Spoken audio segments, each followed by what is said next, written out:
Paris at night was a symphony of light and shadow, a city that hummed with secrets and promises, and for Johnny Depp, it was a playground. He'd rolled into town 3 days prior, fresh off a grueling film shoot in Prague, his battered leather jacket slung over his shoulder, a fedora tilted low over his dark sunglasses despite the late hour. A cigarette dangled from his lips as he stepped out of a blacked-out SUV and into the gilded embrace of the Grand Étoile, a five-star hotel that oozed old-world decadence. The lobby was a cathedral of wealth, crystal chandeliers cascading from the ceiling, marble floors polished to a mirror sheen, the faint scent of lavender and aged oak lingering in the air. Johnny wasn't here to bask in the luxury, though. He was here to stir it up. It started innocently enough, or at least as innocent as anything involving Johnny Depp could be. He'd booked the penthouse suite, a sprawling kingdom of velvet drapes, gold-trimmed furniture, and a balcony that framed the Eiffel Tower like a postcard. The plan was simple: a night of drinks with a few close friends, maybe some music to unwind. He'd brought his guitar, a beat-up Gibson he'd had since the 90s, and figured he'd strum a few chords, let the city's magic seep into his bones. But Johnny's nights had a way of snowballing, and this one was no exception.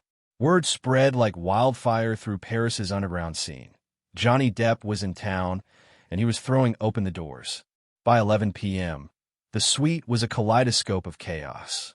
Musicians with wild hair and tattooed hands, French actors he'd met on obscure indie sets, a painter with a beard like a prophet, and a dozen others he couldn't quite place port in. The air thickened with cigarette smoke, the clink of champagne flutes, and the low growl of a Stones record someone had cranked up on a portable speaker. Johnny held court in the center of it all, sprawled across a velvet sofa, a glass of Bordeaux in one hand, his rings glinting under the soft glow of a Tiffany lamp. He was mid-story, something about a near miss on a motorcycle in the Mojave, his voice gravelly and hypnotic when the night took its first sharp turn. It came with a crash, a sound so loud, so final, it sliced through the din like a blade. The room froze, laughter dying mid-breath, glasses pausing halfway to lips. Johnny's head snapped toward the corner of the suite, his wine sloshing dangerously close to the rim. There, in a heap of shattered glory, lay an antique vase, a towering relic of porcelain and gold filigree, its delicate blue floral patterns now a jagged mosaic across the hardwood floor. It had been perched on a pedestal near the fireplace, a silent sentinel of the hotel's storied past, and now it was gone. A stunned silence hung heavy, then broke with a ripple of nervous chuckles. Johnny set his glass down, pushing through the crowd, his boots crunching on the debris. "Well, shit," he muttered, crouching to pick up a shard. He turned it over in his hands, the weight of it surprising him. Beautiful even in pieces, a fragment of history he'd just obliterated. Guess that's one way to make an entrance. Someone laughed, a sharp, reckless sound, and the tension snapped. "Johnny, you're a goddamn hurricane," a voice shouted. He grinned, that crooked smirk that had disarmed 1,000 cameras, and stood, brushing his hands on his jeans. "Pour another round," he called, waving it off like it was nothing. The party roared back to life, louder, wilder, as if the crash had lit a fuse. But beneath the surface, Johnny felt it, a flicker of unease. This wasn't some dive bar in Hollywood where a broken bottle got swept under the rug. This was a Grand Étoile, and things like this had consequences. By 1 a.m., the suite was a full-blown circus. A guitarist from London, a wiry guy named Mick with a Union Jack tattoo, was shredding a solo on Johnny's Gibson, perched precariously on a chaise lounge. The painter, Jacques, he'd introduced himself, had taken to the walls, sketching grotesque caricatures of the guests in black marker, cackling about immortalizing the night. Empty champagne bottles rolled across the floor, and someone had flung open the balcony doors, letting the cool Paris breeze tangle with the smoke. Johnny leaned against the railing, staring out at the city, the Eiffel Tower glowing like a lighthouse in the dark, the Seine a silver ribbon below. This was his element: chaos, freedom, the edge of something untamed. He took a long drag from his cigarette, letting the smoke curl into the night, when a sharp knock rattled the door. The music didn't stop, but Johnny's shoulders tensed. He crossed the room, weaving through the sea of bodies, and yanked the door open. There stood Marcel Dupont, the hotel manager, a thin, impeccably dressed man with a mustache that twitched like a live wire. His eyes darted past Johnny to the madness inside, then down to the floor, where a stray shard of the vase glinted accusingly in the hallway light.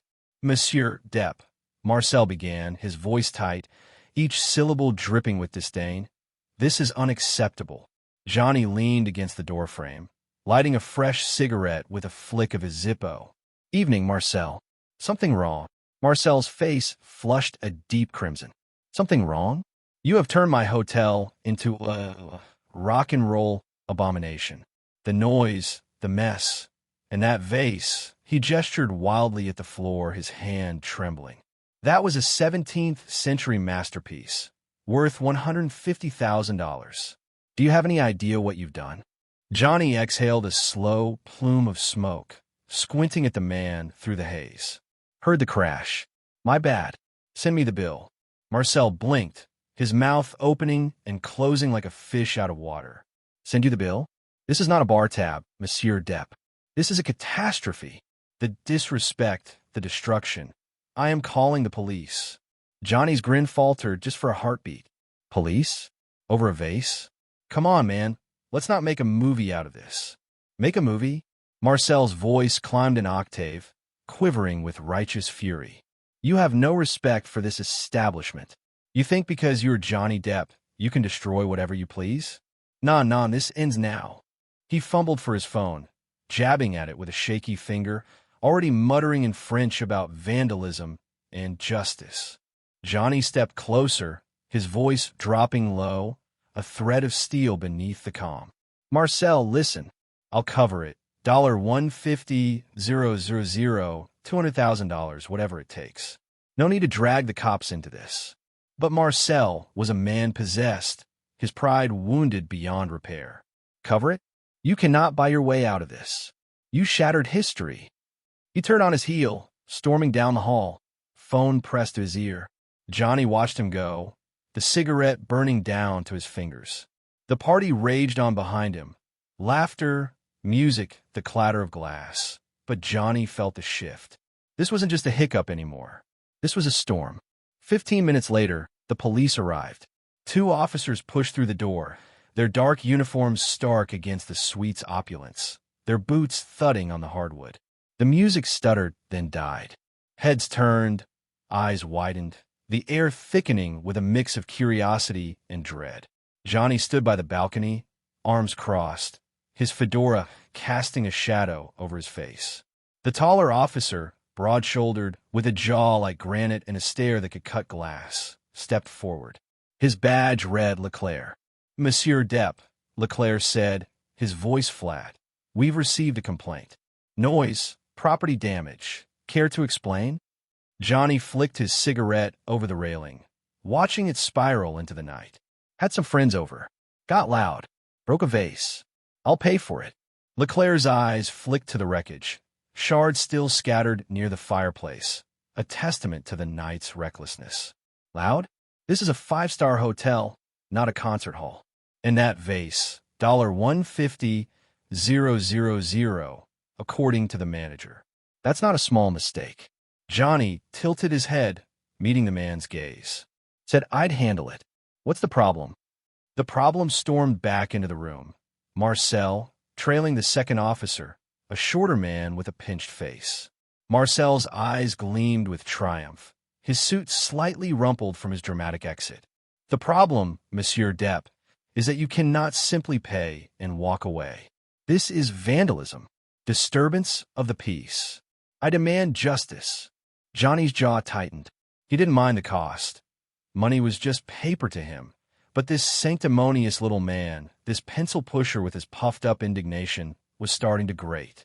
"Justice," Johnny said, his voice low, a dangerous edge creeping in. "You're acting like I torched the place. It's a vase, Marcel. Chill." Marcel bristled, stepping closer, his finger jabbing the air. Jill, you mock me. You mock this hotel. I will not be humiliated. Enough, Leclerc cut in, raising a hand. Monsieur Depp, we need you to come with us to the station. Monsieur Dupont, we'll take your statement there. Johnny laughed, a sharp, bitter sound that echoed off the walls. The station? You're kidding me. Over this. Leclerc didn't blink. Procedure. Let's go. The room watched in stunned silence as Johnny grabbed his jacket, slinging it over his shoulder. Fine, he muttered, shooting Marcel a look that could have frozen fire. Let's play your game. He followed the officers out, the crowd parting like the Red Sea. The suite fell quiet, the magic snuffed out. The police station was a stark contrast to the hotel. Harsh fluorescent lights buzzing overhead, tiled floors scuffed and gray, the air stale with coffee and bureaucracy. Johnny sat across from Leclerc at a metal table, his legs stretched out, arms crossed. Marcel paced in the corner, muttering to himself, while the second officer, Dubois, his badge red, leaned against the wall, watching silently. Explain it again, Leclerc said, flipping open a notepad, his pen tapping a steady rhythm. Johnny leaned back, lighting another cigarette despite the no-smoking sign glaring from the wall. Told you. Party got wild. Vase broke. I'll pay. Leclerc scribbled something, then looked up. In the argument with Monsieur Dupont, Johnny smirked, exhaling a cloud of smoke. He came in screaming about history and justice. I told him to relax. He didn't. Marcel spun around, his voice shrill. He was insolent, arrogant. He thinks his money fixes everything. Johnny's eyes narrowed, flicking to Marcel. It fixes your vase, doesn't it? Leclerc sighed, rubbing his temple. Enough. Monsieur Depp, you'll be fine for the noise. The vase, we'll let the hotel pursue that civilly, assuming you pay. Monsieur Dupont, you're free to go. Marcel sputtered. That's it? A fine? Go, Leclerc snapped, his patience thinning. Marcel huffed, snatched his coat, and stormed out, the door slamming behind him. Johnny watched him leave, then turned back to Leclerc. Real charmer, he said dryly. Leclerc didn't smile. You're lucky he didn't push for more. But we're not done. He stood, gesturing to Dubois. Stand up, Monsieur Depp. We need to process you. Johnny's brow furrowed. Process me? For what? Standard procedure, Leclerc said, his tone clipped. Noise violation's a misdemeanor. We need your prints, a photo. Johnny laughed again, this time colder. You're fingerprinting me over a party? This is insane. Leclerc stepped closer, his voice hardening. Stand up. Now. Something snapped. Johnny didn't like being pushed. Not by cops, not by anyone. He rose slowly, his jacket creaking, and met Leclerc's stare. You're making a mountain out of a molehill, man. Leclerc grabbed his arm, firm but not rough, guiding him toward the back. Move. That was it. The touch, the command, the whole absurd night boiling over. Johnny yanked his arm free, spinning to face Leclerc. Get your hands off me. Leclerc's eyes flashed. Don't make this harder than it needs to be. Harder. Johnny's voice rose, his temper flaring. You're the one dragging me here over a fucking vase.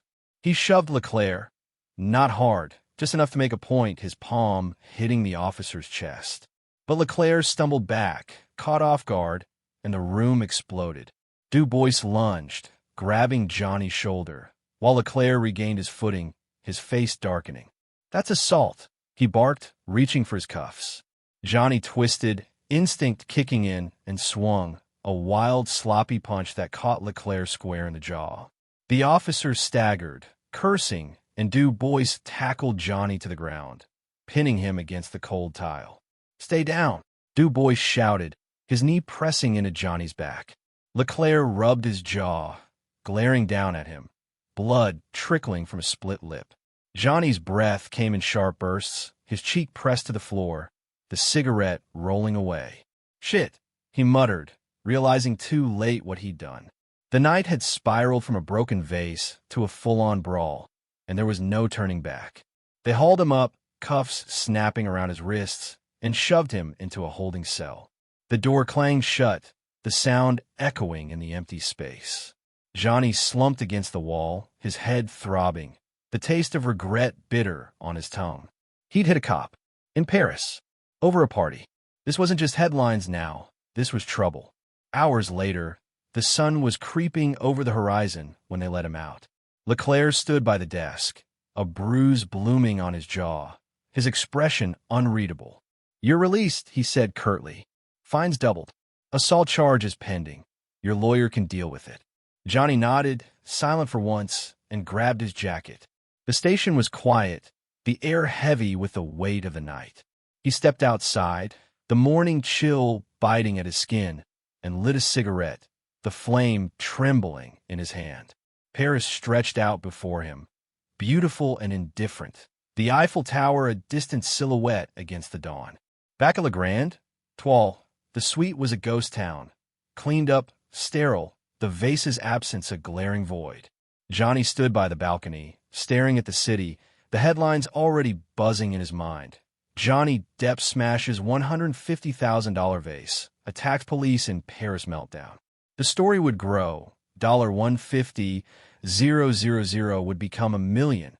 A punch would become a rampage. He chuckled, a tired, hollow sound, and flicked the cigarette into the wind. He'd pay the fines, the Vase, whatever it took. But the fight, the spark that had flared when Leclerc grabbed him, that wasn't about money. It was about freedom, about not bending, not even for a moment. Johnny Depp didn't bow to anyone, and yet here he was, bruised and battered by his own defiance. The next day, he wired the $150,000 to the hotel, plus extra for the trouble. Marcel sent a stiff thank you note, dripping with passive-aggressive venom. The assault charge hung in the air, a legal storm brewing, but Johnny's lawyer was already on it, spinning it into a misunderstanding. The press ate it up. Some called him a rebel, others a menace. He didn't care. Paris still shimmered, wild and unbroken, and so did he. Days later, he was back on the balcony, guitar in hand, strumming a slow, mournful tune. The city listened, and for a moment, the chaos faded. Johnny Depp had danced with the devil that night, shattered history, bloodied a cop, defied the world. And somehow he was still standing. That was his magic, his curse. A man who could break everything and still walk away, hat tilted low, cigarette burning, ready for whatever came next. Here's the continuation of your story, crafted as a finale spanning approximately 6,000 characters, with sentences of at least 20 words each, written in pure text without paragraphs, all in English. Johnny Depp stood alone on the balcony of Grand Étoile, the dawn painting Paris in hues of gold and ash, his guitar resting against his hip as he exhaled a plume of cigarette smoke into the crisp morning air, the city sprawling beneath him like a lover who'd seen too much yet still whispered his name. The night had unraveled into a tempest of his own making. Shattered porcelain, bruised knuckles, the clang of a jail cell door. And yet here he was, free again, the fines paid, the headlines screaming, his legend swelling like a river after a storm, untamed and unapologetic despite the chaos he'd left in his wake. He strummed a low chord, the notes trembling in the stillness, and thought about Marcel's pinched face, the cop's split lip, the vase that had crumbled like an empire under his reckless hand, wondering if the price of freedom was always this steep or if he'd just played the game wrong this time. Below, the Seine glittered, a silver thread weaving through the city's heart, and he imagined it carrying away the wreckage of the night, the shards, the shouts, the fleeting thrill, leaving him with nothing but the echo of his own defiance and a melody that refused to fade. He'd wired the money, $150,000 plus a generous tip, and Marcel's curt note had arrived that morning, a brittle thank you laced with venom, as if the man could still taste the insult of Johnny's nonchalance. But Johnny didn't care. He'd paid for the mess, not the judgment, and Paris didn't bow to petty grudges. The assault charge loomed like a shadow, a legal beast his lawyer was already taming with smooth words and smoother promises, spinning it into a tale of misadventure for the courts, while the press gorged on every detail, turning a wild night into a myth that would outlive them all, painting him as both villain and folk hero in a single breathless stroke. He took another drag, the cigarette glowing red against the paling sky, and let his mind drift to the suite behind him. Empty now, scrubbed clean by invisible hands, the air still faintly sour with champagne and smoke, the ghost of laughter lingering where the party had burned brightest before the crash that changed everything. The Eiffel Tower stood sentinel in the distance, its iron lattice a quiet rebuke to his recklessness, and he wondered if it, too, had ever bent under the weight of its own excess, or if it simply endured, a monument to what could be forged from chaos if you refused to break. He'd hit a cop, not out of malice, but instinct, a reflex born from years of dodging rules and running free, and the memory of Leclerc's stunned face, the weight of Du Bois pinning him down, flashed sharp and vivid, a reminder that even legends bleed when they push too far against the world's edges. Yet Paris hadn't cast him out. It had swallowed the scandal whole, folded it into its tapestry of lights and shadows, as if it recognized in Johnny a kindred spirit, a soul too wild to be caged, too bright to be dimmed, too broken to be anything but beautiful in its ruin. He flicked the cigarette over the railing, watching it tumble end over end into the void, and picked up the guitar again, his fingers finding a slow, mournful tune that spoke of regret and redemption, of nights that burned too hot and mornings that arrived too soon, the city humming along like an old friend who'd seen him at his worst and still stayed. The headlines would fade, the charges would settle, the money would vanish into someone else's hands. But this moment, this melody, this view of a city that mirrored his own fractured heart, would linger, a quiet victory carved from the wreckage of night that had almost cost him everything. He thought of the vase again, its delicate curves reduced to dust, and saw himself in it. Not the destruction, but the beauty that remained, jagged and flawed, a piece of history that refused to be forgotten even after the fall, its story now entwined with his own in a way no one could erase.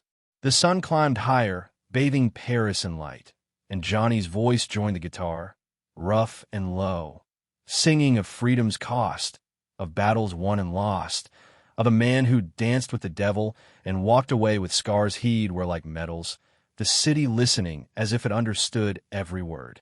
His lawyer called mid-note, a clipped update about negotiations and leniency, but Johnny waved it off, letting the phone buzz unanswered on the railing because this wasn't about the law or the money or the headlines. This was about the fire that still burned in him, the spark that no cell, no fine, no sanctimonious manager could snuff out, a flame Paris had fanned rather than extinguished. He played on, the notes rising into the morning, and somewhere below, a street musician picked up the tune, a faint echo drifting up from the cobblestones, as if the city itself was answering, telling him he wasn't alone, that his chaos was its chaos, his freedom its own restless heartbeat. The balcony became his stage, the skyline his audience, and for the first time since the crash, Johnny smiled. A real one, not the crooked smirk he'd flashed to deflect the world, but a quiet, knowing grin that said he'd survived, that he'd paid the price and kept his soul, that Paris had tested him and found him worthy of its embrace. He finished the song, the last chord hanging heavy in the air, and set the guitar down, leaning forward to rest his arms on the railing, his rings catching the sunlight as he stared out at the city that had become both battlefield and sanctuary, a place where he'd broken everything and somehow emerged whole. This was the finale, not the arrest, not the fines, not the shattered vase, but this solitary dawn, this hymn to defiance, this unspoken pact with a city that loved him not despite his flaws, but because of them, a bond forged in the crucible of a night that would echo through his life like the tolling of a distant bell. Johnny Depp lit one last cigarette, the smoke curling upward to join the clouds, and whispered to Paris, "We're even now," knowing full well the city would call him back someday, ready to tempt him again with its lights, its shadows, its endless dance of freedom and ruin. And he'd answer, hat low, boots scuffed, heart open, because that was who he was, and Paris wouldn't have him any other way.